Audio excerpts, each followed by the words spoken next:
Absaroka County, Wyoming.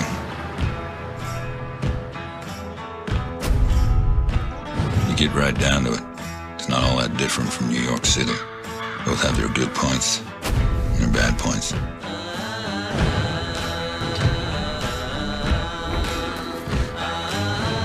Both have wealth and poverty.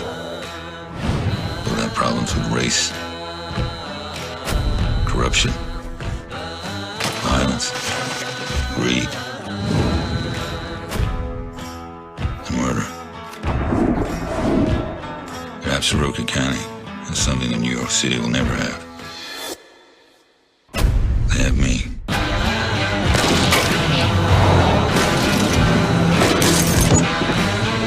There's a man dead. Now, I'm not leaving here without an explanation.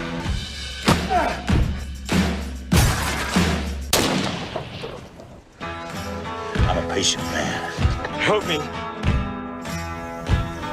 Call me an ambulance!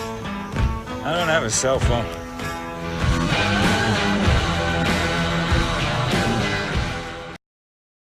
I live way out in the West. I live in what we euphemistically refer to as the UCLA area. That would be Ucross, Claremont, Leiter, and Arvada out on the Powder River country of Wyoming. And I think if you combine all of those towns together, you'd have a population of about 350. My little town, Ucross, has a population of 25, and that's where my ranch is. And I don't know, I guess, about 12 years ago, whenever I was thinking about, writing this series of books, it seemed like everything at that point in time was all about the CSI stuff. It was all about the forensics and the ballistics and all of that. It seemed to me that a lot of the technology, seemed to kind of rob the stories of the humanity and the place. And so I thought, okay, well, maybe, what you do is maybe do a procedural that takes place in the least populated county in the least populated state in America. And that's how Absaroka County and Walt Longmire was born. And for me, the complexities of that character, the faults of that character, but then again, also the strengths of that character in the sense that, I gave, Walt a couple of abilities, that made him capable. And one of them being he reads. He reads everything, and he remembers it. He also, his office is in a defunct old Carnegie library back behind the courthouse. The other thing I gave him was a sense of humor. For me, the humor, I think, is a very important aspect of the characters, and I think of the series too, like that both the books and the television series, in the sense that an awful lot of the times, these type of characters are always portrayed as very straight ahead, very no sense of humor whatsoever, like that, and that's a complex part. I think a component of that complexity that you just mentioned, the fact that they have that humor. My ranch is just to the south of the Northern Cheyenne and the Crow Reservation, and so these are my friends and family and neighbors, and so it's very important that I try and get that kind of thing right. And I don't think that there's ever been a group of individuals that's been more maligned as not having a sense of humor as much as, the American Indian. I mean, they're always portrayed as these cigar store, stoic, kind of characters, and, that's not the Indians that I know. The Indians I know run on about 17 different layers of irony, and if you're not aware of that irony, you get to be the butt of that irony. And how do you hope that folks outside of the West, maybe on the East Coast, would receive these characters and these stories? Rural communities are often just left out of the conversation entirely. Well, I think, you touched right on it, right from the get-go there, as far as the complexities of these characters, that they aren't these stock Mayberry, kind of characters, like that these are contemporary individuals living in a contemporary world that, that has a number of challenges, that are a part of their everyday life. But there's also, certain aspects of, a lot of the characters that I want to come through in the sense that there's a decency to them, a strength to them that, in a lot of ways is sometimes missing. I mean, we kind of went through a period in the 1960s where we went, into this, anti-hero kind of phase that's done nothing but kind of, hyper accelerate, here in the last couple of decades, to the point where, it's kind of hard to tell the good guys from the bad guys. And so, for me, Walt's a little bit of a throwback, and Henry also, like a little bit of a throwback more to, those Roy Rogers, those Gene Autry kind of characters, and so, even though they're faced with a more complex world, they do have a code that they live by, rules that they live by, and they try and do the right thing. They try and be decent. Well, I think there are a number of authors that are plying the trade in this particular geography, and I think that a lot of really good writing is coming out of that.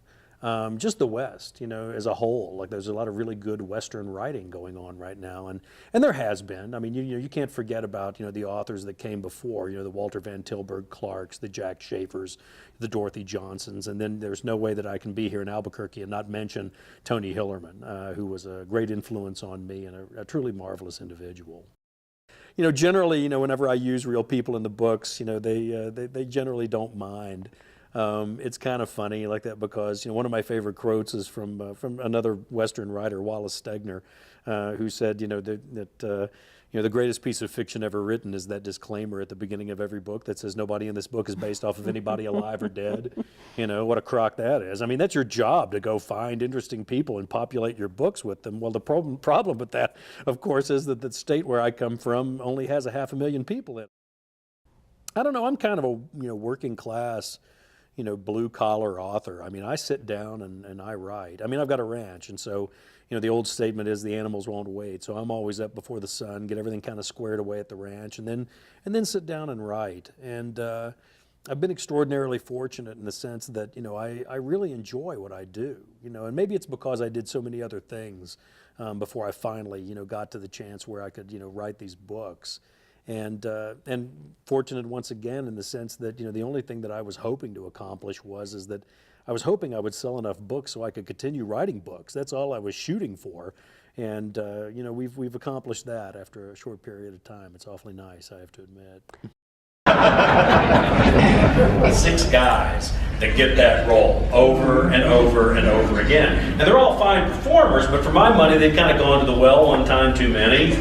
So I was kind of rooting for the unknown guy, all right? Well, the difficulty with that, of course, is that, Walt Longmire is not exactly a spring chicken, okay? Walt's an older guy, okay? So any actor that was going to play Walt was going to have to be at least 50, 60 years old, right? Well, the difficulty with that is if you're an actor and you're in Hollywood and you're 50 or 60 years old and you're still unknown,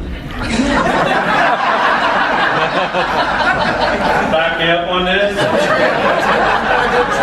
You might suck, Hollywood is really nervous about the whole suck thing, I gotta tell you.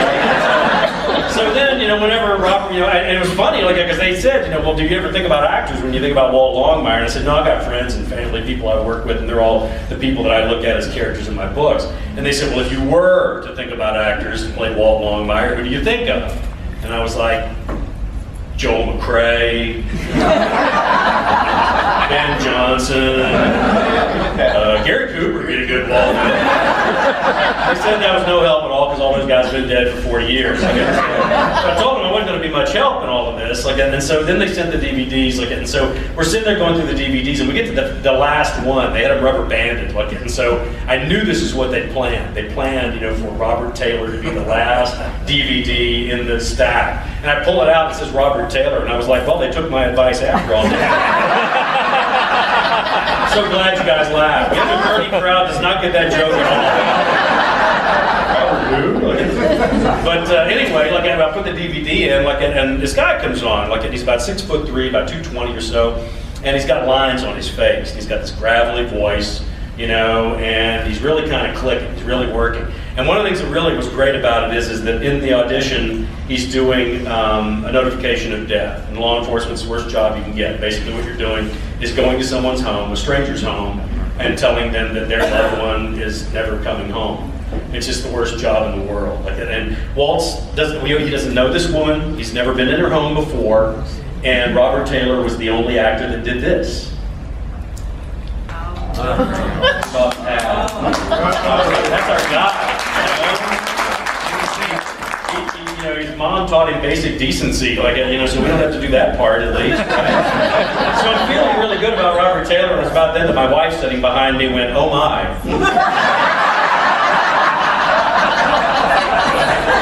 turn around and I look at her and she goes, he's kind of like a TV version of you, taller, better looking, and a better voice. I'm not as big a fan of Robert Taylor as I used to be.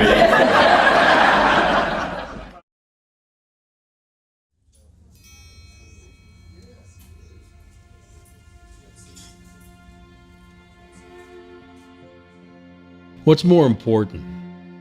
The things you touch every day of your life, or the things you touch only once?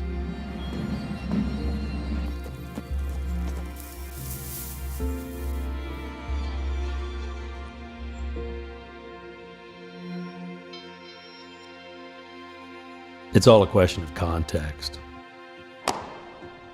For me, my perfect journey is about finding those things.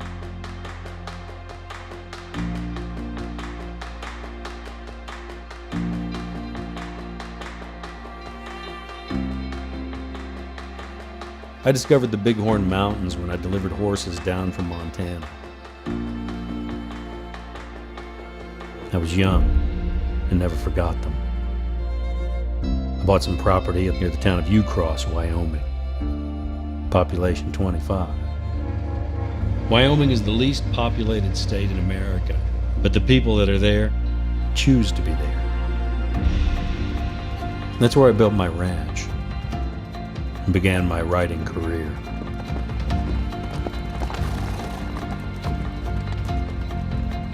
I write about a sheriff, Walt Longmire.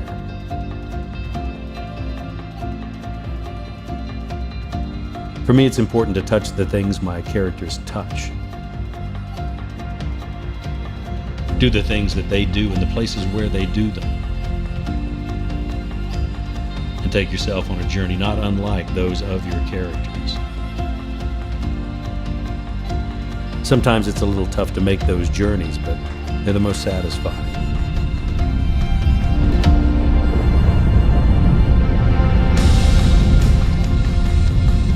The most revealing to the world and to myself.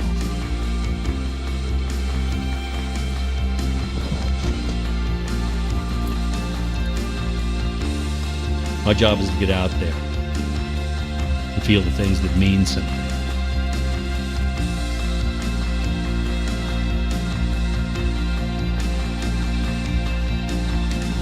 So you have to go find those things.